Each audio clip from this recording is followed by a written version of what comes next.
in a time when people are feeling a great deal of anxiety and fear and reservations about the future, at a time when people are going to work and don't know whether or not they will have a job when they get off, and not necessarily because of their performance, but because of what's happening in the economy. At a time when there are challenges, more so than ever before, in personal relationships. We look at what's happening on the crime level and what's happening with our youth. That many times I'm sure that we've all taken time just to stop and reflect. Many times when we hear what's happening in the news or read the newspapers, where's all of this leading to? What's going on here? And so I think that now more than ever, we must begin to look at what are the things that we can do that would put us on some firm footing in life, that will enable us to do some things and use some powers that we have, that many of us go through life never ever discovering that we have those things going for us. And part of that, I believe, is knowing what it is your life work. What is it that gives your life a sense of meaning and purpose? Because once you find that, it puts you in your power place. See, if you know what your life work is, I encourage you to start working on it. If you can't do it all at one time, do just a little bit of it. And if you don't know what it is that you showed up to do, if you don't know why you're here, I encourage you to find out what your purpose is here. What is the meaning of your life? What will be different? Have you ever asked yourself that question? I've done that. I remember coming from a friend of mine's funeral, and I was reflecting on how much time I had left. And I went for a walk in a park thinking about this guy whose life was so promising. And I mean, he wasn't an old guy. He was quite young, in fact. And I thought about all of the things that he said he was going to do, and he never got a chance to do those things. And I started thinking about my own life and how much time I had left to do the things that I would like to do. And at that time, I wasn't sure what my life purpose was, what my life's work was. I wasn't sure about it at that time. And I thought about it quite a lot. I had some idea, but I wasn't convinced, that I don't think I felt worthy. I didn't believe that it could be me to do this kind of work that I'm doing right now. And I say to you that if you begin to take a conscious effort to find out what it is that you're supposed to do, I say that it can literally save your life. I said that it can literally save your life. I was telling a group of people of a study that was conducted. Dr. Larry Darcy, who wrote a book called Recovering the Soul, he said, human beings are the only living species that has achieved the dubious distinction of dying or having a stroke or a heart attack on a certain day.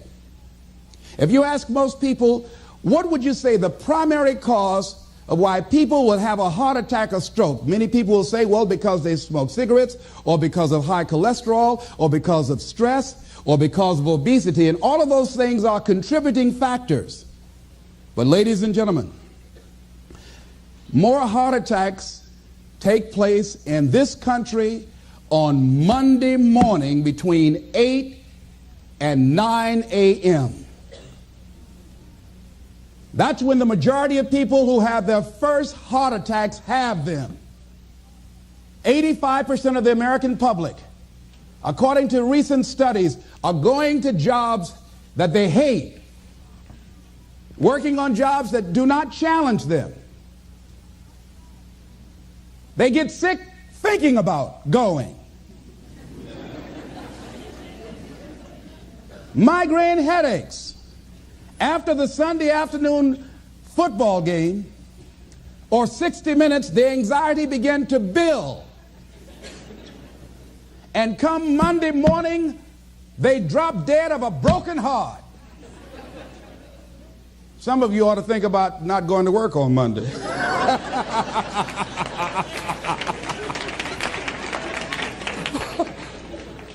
Think about that.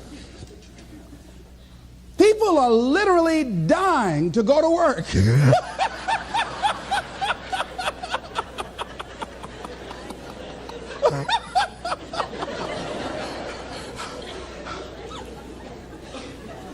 Because, see, when you go to a job and you already know how far you can go, you can already see that proverbial glass ceiling. It's like going to a movie when you've gone in the middle of the movie and you've seen the end and you sit there for it to start all over again, but something is missing. You know what the outcome is going to be. You can't get excited about going through that movie all over again. Am I correct? See, when you're going someplace and you already know how much you're going to make, you already know how far you can go, you're in a dead-end position. It erodes your self-esteem. It lowers your sense of yourself. It creates some inner turmoil. It creates an emptiness in you. So I say that your life is worth finding what it is that you're supposed to do. And I'm not saying quit your job. I'm saying find it and do just a little bit of it. When I wanted to become involved in speaking, I started just learning quotes, listening to other people's tapes, going to seminars, going to workshops, asking other people to help me. Just start working at it just a little bit, but do find out what your work is and hold on to it and don't let your dream go. Don't let it go. See, and here's something else I want you to begin to look at. Why is it that most people don't pursue their dreams or don't do better than what they're doing if they're capable of doing it? I think that many of us don't go the next step because we don't know what to do yet. And I say that the reason that we don't even explore the possibility of what to do is because subconsciously we don't believe that it can happen for us and we don't believe that we deserve it. So here's what I'm suggesting. How much time do you spend working on you? How much time do you spend every day working on your dream? In the last 90 days, how many books have you read? In the last year, what new skill or knowledge have you acquired? What kind of investment have you made in you? So I'm saying that as you begin to look at where you want to go, if you want to make it today, and things are changing so fast you have to literally run to stand still, I'm saying that you've got to make some conscious effort to begin to work to develop you. Here's something else. Most people are not living their dreams because of fear, ladies and gentlemen. I was in Columbus, Ohio yesterday speaking for a particular Ohio department. A young lady named Karen who greeted me, who organized the event. Very talented, very skillful. And she was talking about she wanted to become involved in the consulting business. I said, why aren't you doing it?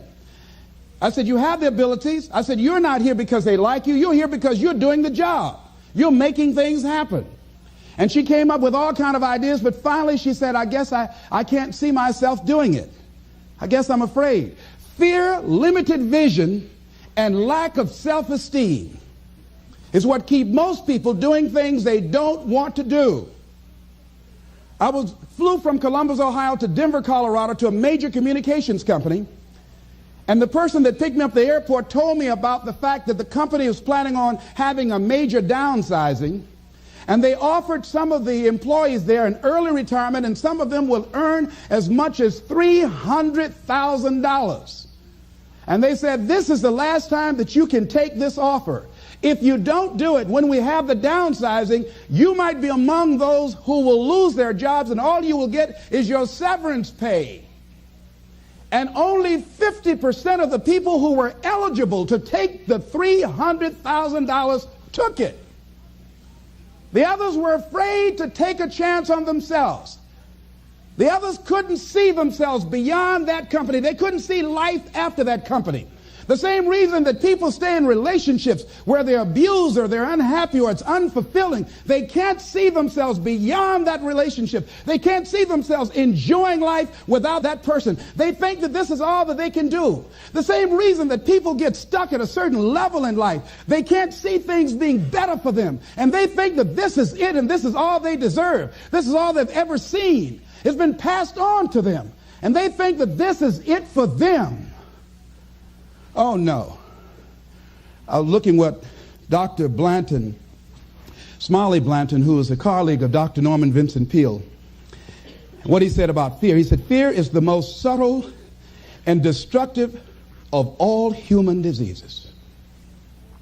Ladies and gentlemen, fear kills dreams. Fear kills hope. Fear put people in the hospital. Fear can age you. Fear, ladies and gentlemen, can hold you back from doing something that you know within yourself that you're capable of doing, but it will paralyze you. And it seemed like you're in a hypnotic spell. And I ask you a question, what is the benefit? What's the benefit of allowing fear to hold you back?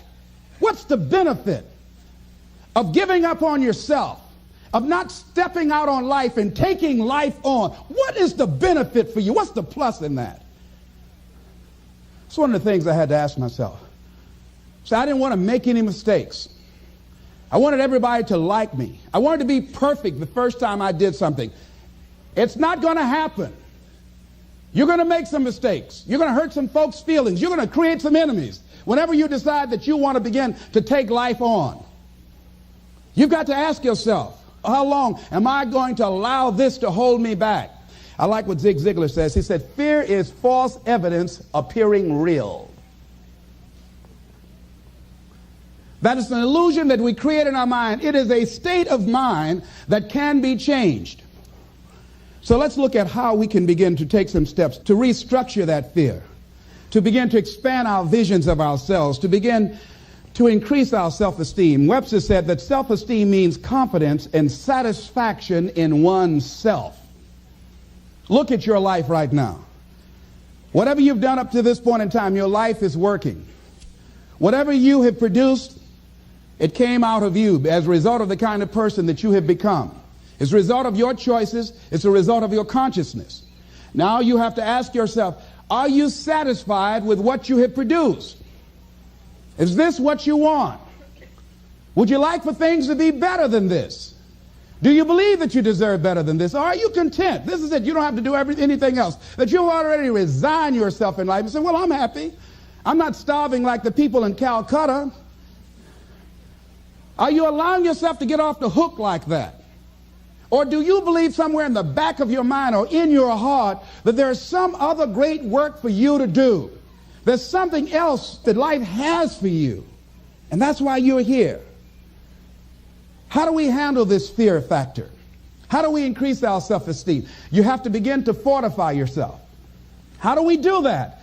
I believe that you have to begin to consciously monitor your inner conversation and start talking to yourself. Start building yourself up. Sometimes the only good things you will hear about you are the things that you say to you.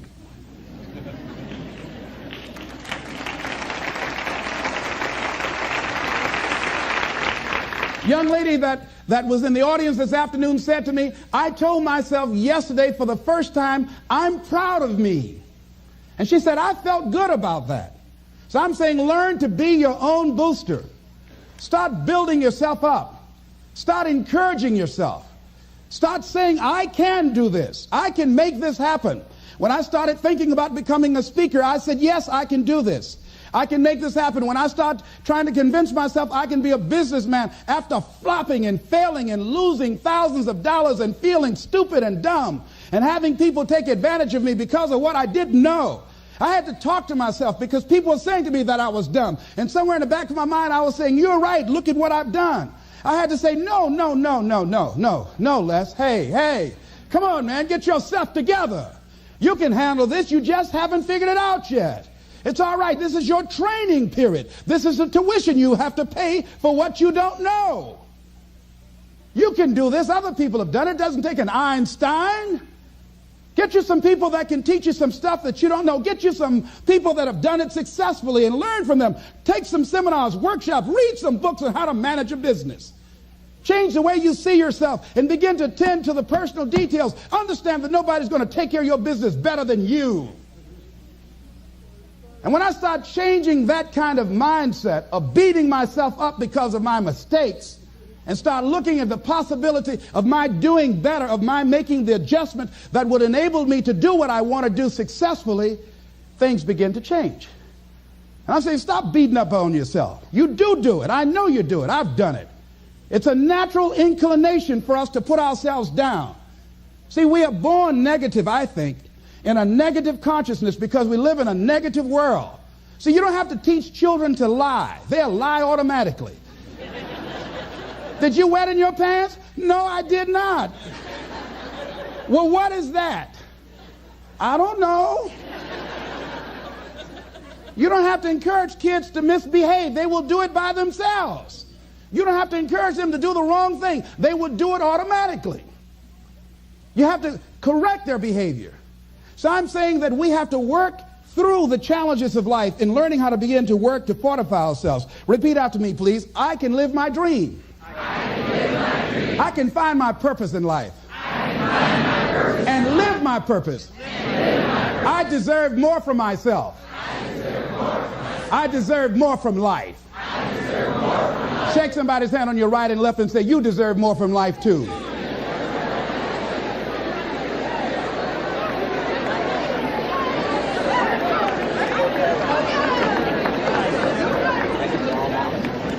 Here's some other things, ladies and gentlemen. Begin to guard your mind against negative programming, like turn off the television. Don't watch the news. Don't watch it. I think that more people have a sense of hopelessness and anxiety about life. If you look at the news, you cannot feel good looking at the news. You'll be scared to death. You're scared to go to sleep. I mean, it turns your power down. You've got to be conscious of that. Don't pick up the newspaper and read it. No. Just try this. Just experiment with yourself. Now, if your job depends upon you knowing certain things, let somebody tell you just about those things. But start filtering the stuff you allow to come in your mind. You know that song you used to have? Say, don't let nobody bring you no bad news. I tell my staff, look here, don't tell me any bad news while I'm on the road. Let me handle it tomorrow. I don't like anybody to tell me any bad news at night before I go to sleep. I can't do anything about it anyhow. Why let me go to sleep with that on my consciousness? No, and my staff, they know that. Say, let it wait till tomorrow. And I have a period of time. Tell me bad news between 10 o'clock and 12 noon.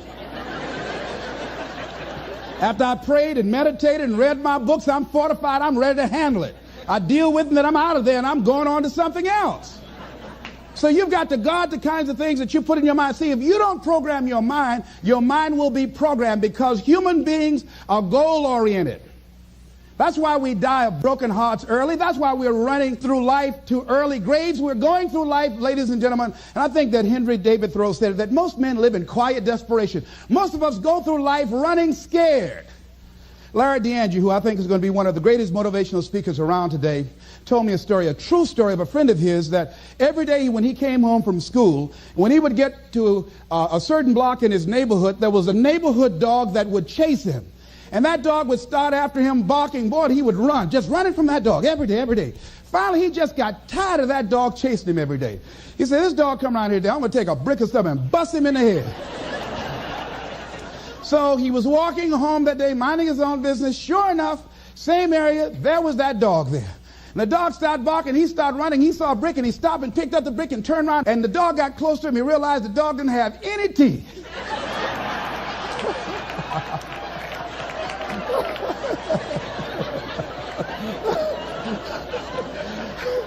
He said he put the brick down and said, get on out my way.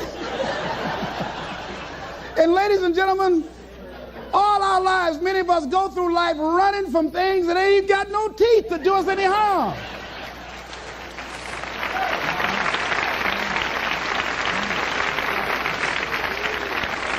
Haven't you been afraid to do something and then after you did it, you say, whoa, if I'd known it was this easy, I would have done it before. Haven't you ever had that experience? Raise your hand.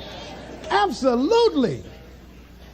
So we created this in our minds, false evidence appearing real. We made it real in our minds. That's why Churchill said there's nothing to fear but fear itself. That's the destructive monster. So turn off things that can contribute to your fear. Turn a deaf ear to people that all they can do is talk about how negative things are because they have bought into the consciousness of the world.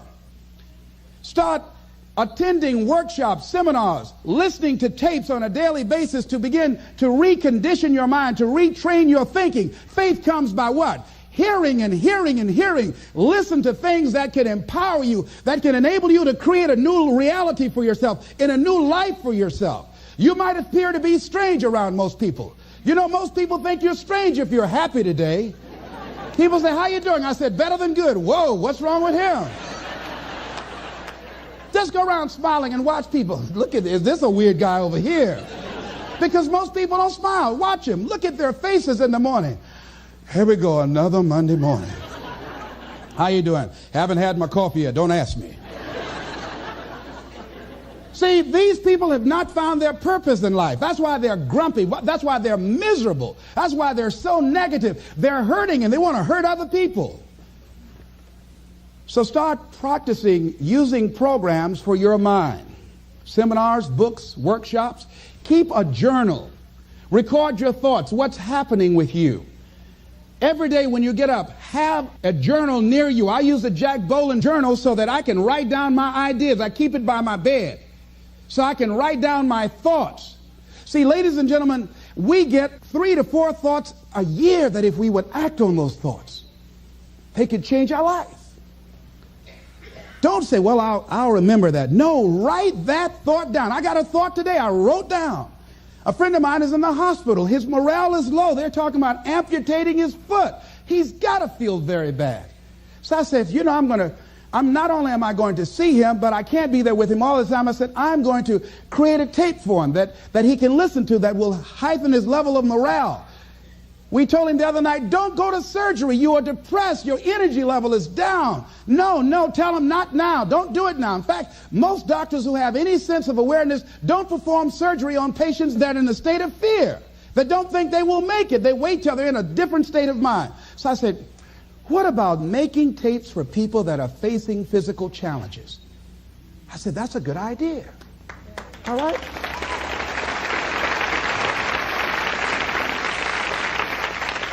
See, there are ideas that can come to you out of things that appear to be negative. I have a friend out of Chicago, just met him. He was 23 years old. And this guy, he went financially bankrupt 2 years ago, ruined his credit. Guess what he decided to do?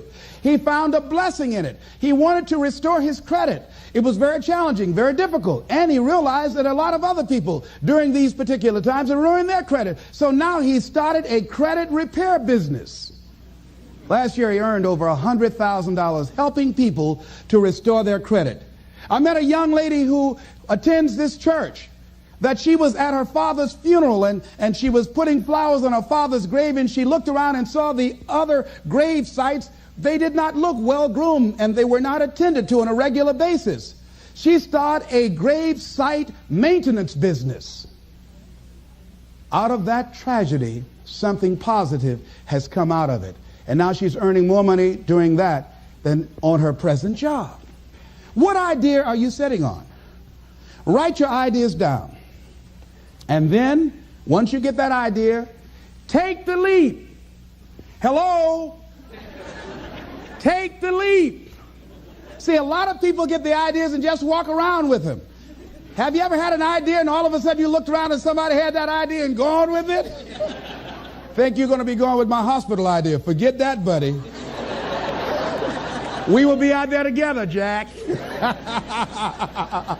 Take the leap. See, it's out here in the universe. If you don't take the plunge, I guarantee you, somebody else will. Take the plunge. Go into action. And ladies and gentlemen, you will be surprised at how things will come together. You'll be surprised. Now, you're going to have some difficult challenges. I can tell you that now. Be aware of that. Things are not going to work out exactly right. For a time they will, sometimes. And that's when life is just playing a game with you. Want you to feel good and relax. And then after a while, say, okay, the honeymoon's over now. And then life will come over there and slap you side the head. Say, what you doing out here? Well, this is my dream life. Is that right? Come over here a minute. Oh, you went to the seminar, huh? Come here. I can tell you that. But ladies and gentlemen, go into action with your dream. And don't avoid where the fights are. Get in the midst of the fight. And get some hickeys on your head. Get knocked down so you can learn how to fight, so you can hold your position. See, most people don't get out in the arena of life because they don't want to fight. Most people don't get out there because they don't want to get knocked down. They don't want to be dropped to their knees. But see, you're going to be dropped whether you're on the field or whether or not you're sitting on the sidelines. You're going to be dropped. So at least get dropped for something. Don't get knocked down while you're sitting down. See, that's how most people are spectators in life. You don't want to be a spectator. You want to get out in the field where the action is, and you will be amazed.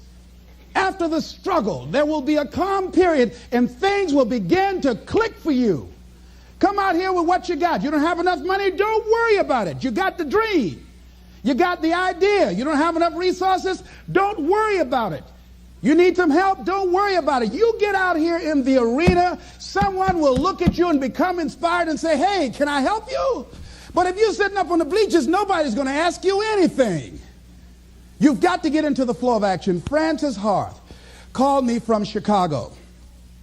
She had been sitting on an idea of a show that she wanted to produce for 10 years called Mind-Body Connection. So someone saw me speaking in Chicago at a sorority convention and said, I saw a guy that perhaps can host this show for you who has energy and charisma.